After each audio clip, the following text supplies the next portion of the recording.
The history of Liberia in 10 minutes or less. Hello Displorers, welcome back to another exciting video presented to you by Displorer, and thanks for watching.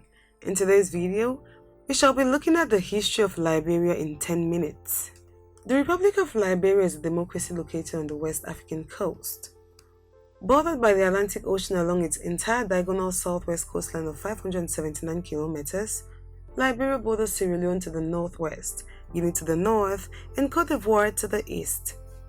Liberia measures 111,370 kilometers square in area, of which nearly 10% is water. Much of Liberia is covered with tropical rainforests, and the country's terrain ranges from coastal plains to plateau to low mountains with a tropical climate. Liberia is often described as one of two African countries to have remained independent during the European scramble for Africa, but this is misleading, as the country was founded by African Americans in the 1820s. These Americo-Liberians governed the country until 1989, when they were overthrown in a coup. Liberia was governed by a military dictatorship until the 1990s, and then suffered two lengthy civil wars. In 2003, the women of Liberia helped bring an end to the Second Civil War, and in 2005, Ellen Johnson Sirleaf was elected President of Liberia. If you are new here, welcome. Be sure to subscribe and turn notifications so you don't miss any of our videos. Historians believe that many of the indigenous people of Liberia migrated there from the north and east between the 12th and 16th centuries AD. Portuguese explorers established contacts with the people of the land later known as Liberia as early as 1462. They named the area Costa da Pimenta, or Pepper Coast, or Gain Coast, because of the abundance of melegueta pepper, which became desired in European cooking. In 1602, the Dutch established a trading post at Grand Cape Mount but destroyed it a year later. In 1663, the British installed trading posts on the Pepper Coast. No further known settlements by non-African colonists occurred until the arrival in 1821 of free blacks from the Americas. Liberia was founded by free people of color from the United States. The emigration of free people of color and later former slaves was funded and organized by the American Colonization Society.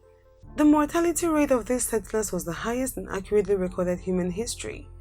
Of the 4,571 immigrants who arrived in Liberia between 1820 and 1843, only 1,819 survived. While several distinct ethnic groups have inhabited what is today Liberia for at least 1,000 years, no large kingdoms arose there on the lines of those found further east along the coast, like Dahomey, Asante, or the Benin Empire. Histories of the region therefore generally begin with the arrival of the Portuguese traders in the mid-1400s and the rise of the transatlantic trade. Coastal groups traded several goods with Europeans, but the area became known as the Grain Coast because of its rich supply of melegueta pepper grains. Navigating the coastline wasn't that easy though, particularly for the large ocean-going Portuguese vessels, and the European traders relied on crew sailors, who became the primary middlemen in the trade. Due to their sailing and navigation skills, the crew began working on European ships, including slave trading ships. Their importance was such that Europeans began referring to the coast as Crew Country, despite the fact that the crew was one of the smaller ethnic groups, amounting to only 7% of Liberia's population today.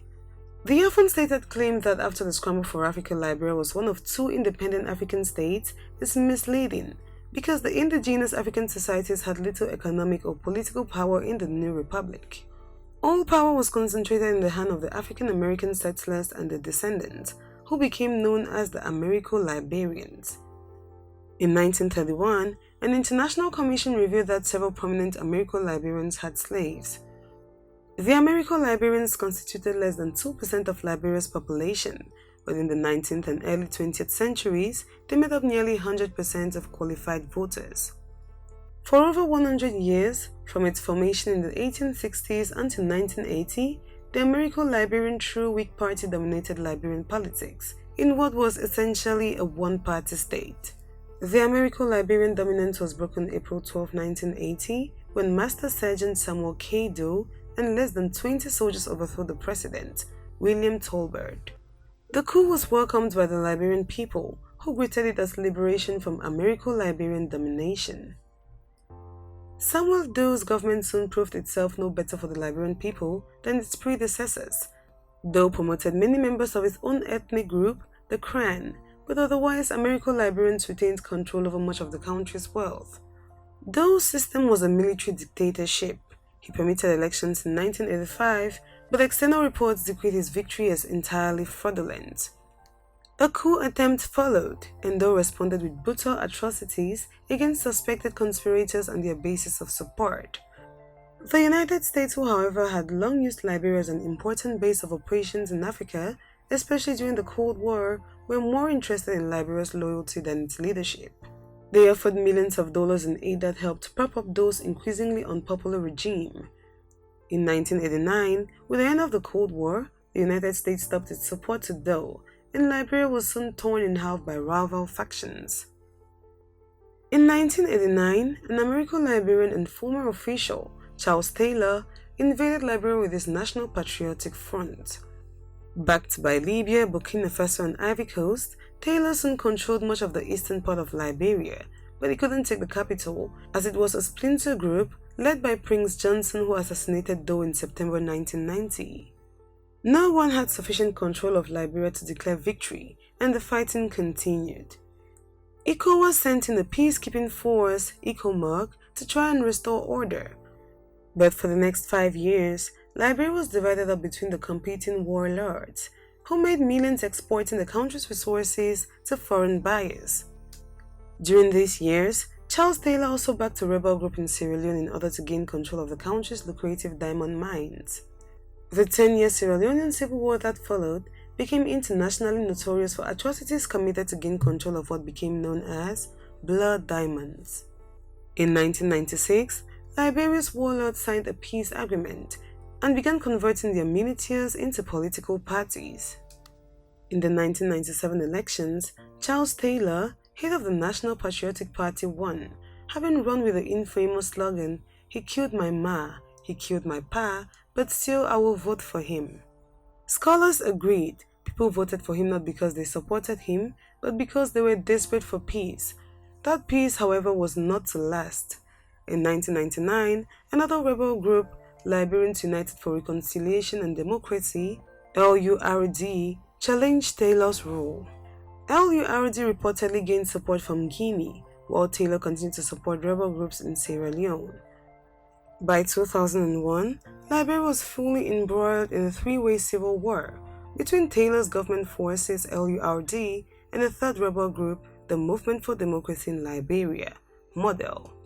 In 2002, a group of women led by social worker Laima Gbowie formed the Women's Peacekeeping Network in an effort to bring an end to the civil war. The Peacekeeping Network led to the formation of Women of Liberia, Mass Action for Peace, a religious organization that brought women together to pray for peace. They held sit-ins in the capital, but the network spread far into the rural areas of Liberia, and the growing refugee camps filled with internally displaced Liberians fleeing the effects of the war.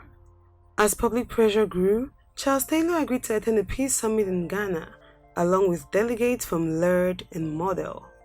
The Women of Liberia Mass Action for Peace also sent in their own delegates, and when the peace talks stalled and war continued to reign in Liberia, the women's actions are credited with galvanizing the talks and bringing about the peace agreement in 2003. As part of the agreement, Charles Taylor agreed to step down. At first, he lived well in Nigeria, but he was later found guilty of war crimes at the International Court of Justice and sentenced to 50 years in jail, which he is serving in England. In 2005, elections were held in Liberia, and Ellen Johnson Sirleaf, who had once been arrested by Samuel Doe and lost to Charles Taylor in 1997 elections, was elected president of Liberia. She was Africa's first female head of state. There have been some critics of her rule, but Liberia has been stable and makes significant economic progress. In 2011, President Sirleaf was awarded the Nobel Peace Prize, along with Laima Gbowie of the Mass Action for Peace and Tawakkol Karman of Yemen, who also championed women's rights and peace building. That was the history of Liberia in 10 minutes. Thanks for watching this video. If there's any particular country you would like us to talk about, leave a suggestion in the comment section and we will do well to grant your request. Also, if you did enjoy the video, Do well to give it a thumbs up. Don't forget to subscribe and share with your friends.